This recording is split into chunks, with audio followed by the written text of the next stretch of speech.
right in the ring with another guy. I didn't get to go back and see what it looked like, you know, from a fan standpoint. So all around, I think it's probably a good fight. You know, we're getting a lot of feedback and a positive feedback, regardless of what it is. You know, even with the draw, I'm not the type of fighter to come up here and tell y'all why I won, and that's not what kind of person I am. Are you satisfied that it's a draw? Man, this is how the story is written. You know, I don't have no too much say into that. You know what I'm saying? I did what I had to do coming in here. You know what I mean? I trained for this fight. I prepared like a champion, and you know, unfortunately, you got to walk and walk off with the draw. Peter, did you think it was over in the first round when you had him down? Man, I think all around, when you fought a guy like Hassan Adam, and I thought that in that fight, I learned that it's not really like that. It's, you know, these guys can get back off the canvas and fight even harder. So you got to give a guy that much respect that he's able to do that. You want another shot at him, right? Well, listen, like I said, man, this is what I do for my job. I train for anybody. I train to fight anybody. You know what I mean? Like, do I want to fight a rematch? Yeah. Let me tell me how much money is involved, and let's do it. Are you going to be 160 next time? Man, who knows, man? Like I said, this was a challenge towards my career. I never had nothing like this happen, and it's something I'm going to have to learn to deal with. Do you think you had too much respect for Andy Lee, and that maybe you went in there with some bad blood, things would have ended up differently? I want to ask you a question.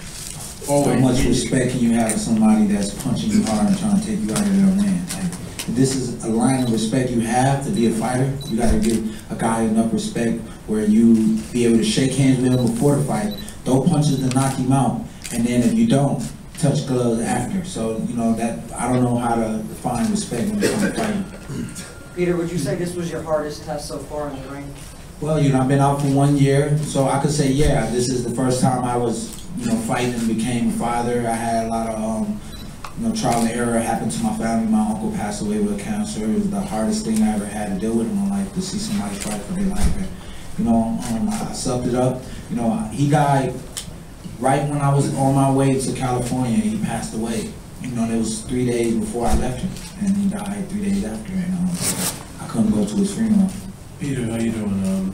What happened to the jab? He didn't throw it enough during this fight. Do you feel that you should have thrown it more and used it more in your arsenal? Can I tell you something? You can always throw more jabs. You can always throw more punches. When you fight in southpaw, it's kind of like a chess match. You know, he had a longer reach than me, and it was something that you don't, you know, he caught me coming in, doing exactly that. So if I was like, kept doing that and I got knocked out, and nobody would be like, yo, man, maybe you shouldn't have been throwing so many jabs because they caught you. But, you know, like I said, the chemistry of the fight is how it panned out. You know, me and him had the opportunity to fight again. It might be different because we know each other now. We got history. So, but by all means, I give him enough respect. Would you fight him in Ireland? We made a lot of money fighting in Brooklyn. This is a new arena. He came here with the belt to fight me here. You know, no disrespect to Ireland. You know, I think this is where we're at right now to come fight. You know, we was on nationwide TV, bro, for free. I might have little kids saying that they watch my fight, and I already had a kid tell me I inspire. I said, what, to be the champion? He said, no, man, you inspire me to be a doctor. You know what I'm saying? So great things get to happen when you get to fight on free TV like that. Peter, would you say you were at 100% tonight? 100% tonight, I could say I definitely was. I put the work in. You know, I was away from my family for more than 10 weeks. You know, I was training hard. I did, you know, 3 12-round fight, boxing, sparring matches, and 1 13-round. You know, like I said, you can always do more. This is something you got to go back and watch the fight and see what more you can do. Kid Chocolate, you mentioned your last fight was a year ago in DC. Did you feel any ring rust, and how did it feel to be back in the ring? I felt more ring rust actually going into the gym and preparing for this fight because, you know what I mean, your mind is the only thing that tells you what you're not able to do. But you gotta, I try to back it up with facts and tell myself why myself is lying to me.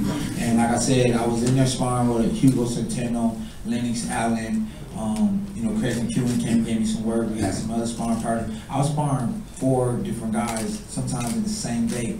So with that being said, it wasn't like I was getting knocked out, thrown around, and you know, there was tough sparring marches, and I definitely felt it, but it could be a lot of things. I'm getting 31 years old. You won the fight, bro. You won the fight. I thought that you landed the cleanest shots. I thought that you made the fight.